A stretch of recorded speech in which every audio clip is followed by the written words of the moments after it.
Hey YouTube, what is going on? It's me, Shady here, and today I'm bringing you guys a brand new video about Far Cry Primal. Far Cry Primal is a fairly new game that I got from my friend, and it is a blast to play. If you guys have not played this game yet, I really recommend getting it and at least trying it. I'll be going into all my thoughts and opinions on what this game is about and all that today.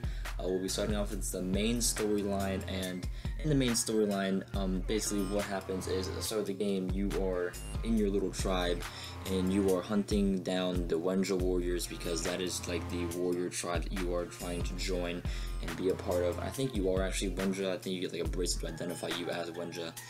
And basically what happens is you meet this lady and you save her from a tiger, and she starts a village for you. And what you do is you go around and try to rescue the Wenja tribe from the enemies, which are the Udam, like the flesh-eating warriors. And then there's something else, I don't remember the other guy's name because I haven't gotten to them yet, but they are like the fire breathers. And both enemies sound absolutely terrifying. The Udam are kind of annoying because they're kind of everywhere in the world. But basically, the main goal is to restore the Wenja Empire and drive out both of the evil forces. Basically, the main missions are to get people for your village, at the start at least, just to get people for your village that you can bring to your village, and they can give you cool stuff to upgrade and stuff like that. There's like some guy who's a hunter, and there's a gatherer, and there's a warrior, and stuff like that. And obviously when you get those guys to your village, you can get new tools and new skills and stuff like that. And the enemies located throughout this game are, like I said, the Udam, the flesh-eating warriors. They're not that bad. You can sneak up on them. They're not the brightest of people either. Sometimes you'll just be kind of, you know, walking around and they'll just be sitting there beating some guy's head in on the side of a river. I mean, you just never know with those guys, man. They're so weird. And they have these little camps and stuff they sit around sometimes, and you can just attack them, take their loot and stuff like that. Now, looting is actually a pretty big part of this game.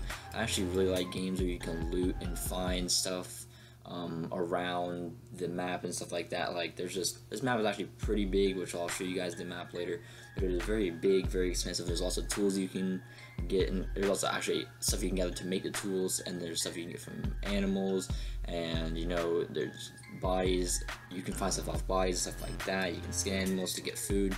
And you know, I think it's just really, really cool going back in time and playing a game, because this game is like a lot of other like RPG style games, other Far Cry and stuff like that, but it's just like a different setting and different like experience, at least in my opinion, and all the other ones. It's just so much more interesting and really like draws me in, because we're in like 20,000 BCE, like at the start of the game. When you like create your profile, whatever, it loads everything. The opening scene is you like going back in time, like not literally like getting in a time machine going back, but it shows you sort of 2016, and it goes all the way back, and while the years are counting back, you hear the sounds and the noises and stuff from that time period. And I just thought that was a really cool way to open the game, and then you just get right into it. You're in 20,000 BCE, you hunting some mammoths, and it's on. Like, I just think that is so cool. It's like such a really, really cool and unique idea, and I absolutely love this game. The main storyline, I haven't got that far into it. I think I'm like 10% complete with like 2.5 to 3 hours played. It's actually pretty good. I've done a lot of side missions and stuff like that on the side, but overall the main storyline is very, very good. Next, there are side missions littered throughout the map. On this game, the side missions mainly consist of either a Wenja event where you have to go save Wenja from the Udam warriors, like they're being held captive and you have to go save them, or you have to go hunt for something for the Wenja people, or travel with them to their desired location. And of course you get rewards and stuff like that for completing all these, and you get more people in your village population. And yeah, I think that's pretty cool. There's just random Wenja events throughout the map. You kind of stumble across them sometimes. Sometimes they'll be labeled on your map as like side missions or Wenja event.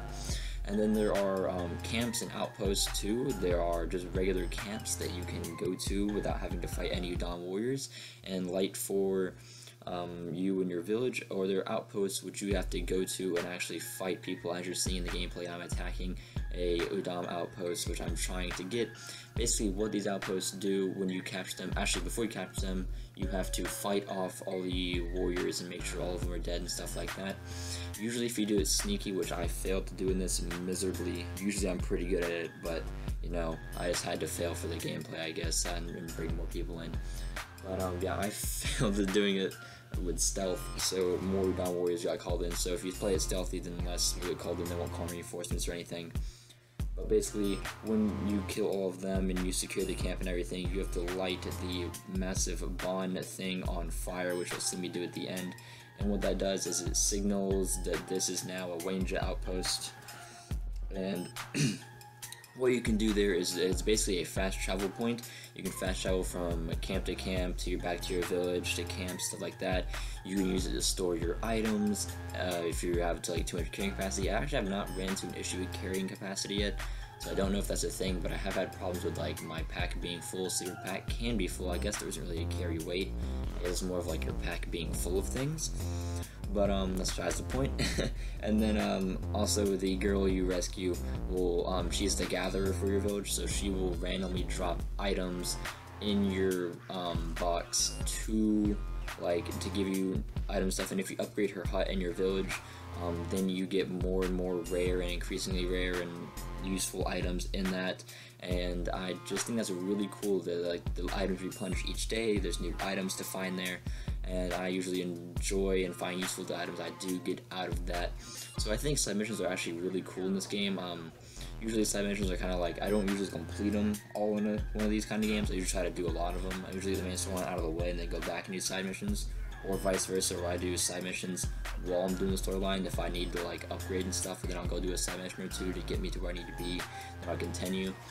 But in this game, I had no problem doing side missions. Like, I didn't even realize how many I did. Like, I cleared like at least 10 camps, and then I was like, oh crap, there's actually a main storyline that I have to follow.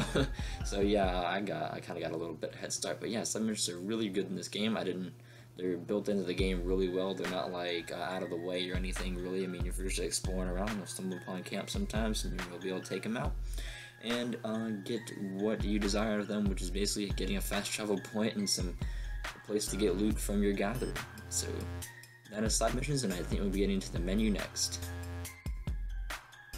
Next, we have the menu system in the game. Basically, the first thing you see when you pull up your menu is the map, and the map is actually really cool in this game. It identifies lots of things for you. You have your major landmarks, your mission, your main story missions, your side missions, fast travel points like your camps and outposts and stuff like that. You have hunting and plants and all that beautiful. You can break down each tab using the D-pad to see each individual thing depending on what you're looking for, so you can figure out where it is, and then, you know, get to find an outpost to fast travel to get there, and then get to where you need to be. Say you want to find a certain type of animal to tame it, or to kill it and get some food, or you just need to get somewhere, or you need to find a certain type of plant or anything like that. It's really good to help with that. Or if you need to find something near you, like maybe you need to figure out where the next main story mission is, how far it is away from you, if you can fast travel to a closer point or not. Alright, so in the crafting section of Far Cry Primal, you have basically all these different tools available to you that you can get throughout the game to unlock probably the main storyline and leveling up and stuff like that. You have the club, the spear, the bow and arrow, bait, you know, you carry your arrows around and stuff like that, and you can get all this through upgrading through the game. And all these things can help you hunt animals or fend off enemies and stuff like that. So they're all really cool, and these are just all the different ones that are available in the game. Here you see all the skills that are available throughout the game. There are many different skill trees that you can choose to pursue. My personal favorites are the ones that you can get new beasts to do, because I love the beasts in the game. I love getting new little pests to run around and attack people. But as you can see, there are lots of skills available in this game, and a lot of them can be very useful depending on how you play the game. So it's really just up to how you play is what you need to get. And the last thing I'll be going over in the main menu screen is the village, which basically shows you what you need to upgrade each of the important figures' hut, so you can get the next level of upgrades that they offer to your skill set. And the last thing we're talking about is hunting, like I said. basically in the game, hunting is a pretty big part. There are also animals dispersed, Jesus guys, dispersed throughout the environment, and like bears, deer, werewolves, wolves, mammoths, anything like that. You can go out, hunt for food. You know, you need food to survive, so you heal yourself, so you heal your animals, stuff like that. You know, and then you'll see with Dom Warriors and other Wenja people out hunting too, so you know, you can just get a little big hunting parties with them, or fly out for Dom for that food, or just watch your Jaguar team apart. I mean, I've seen all this. You know, you use your tools to hunt, basically your bow and arrow, your club, your spear, all other tools that you use or that you will unlock as you progress. You know, you can hunt it from a distance. You know, with your bow and arrow, you can get up close and personal unless they run away with your club. Or you can use your spear and throw it. The spear is actually very, very powerful when thrown. It kills most people with one throw, so it is very good. That's definitely my favorite weapon to use. But all in all, guys, that is pretty much going to be it for this video. I hope you guys did enjoy. Far Cry Primal was absolutely an amazing game. I really recommend this game to anyone who likes these kind of RPG games. It is so good, so unique, so different from everything else that I really like it. Usually I get bored with these games after a good amount of playing, but I just feel like this game is not going to bore me because it is just so unique and different because of the time period and stuff like that than all the other RPG games like it. So if you have not given it a chance yet, I really recommend it, and thank you guys so much for watching the video. If you are new to the channel, please make sure to subscribe. Everyone else, please like, comment, and comment. Leave your thoughts and opinions down below. If you have anything to say about this game, make sure to leave it down below. We can get a little conversation going, and I'll see you guys next video. This has been Shady, and Shady out.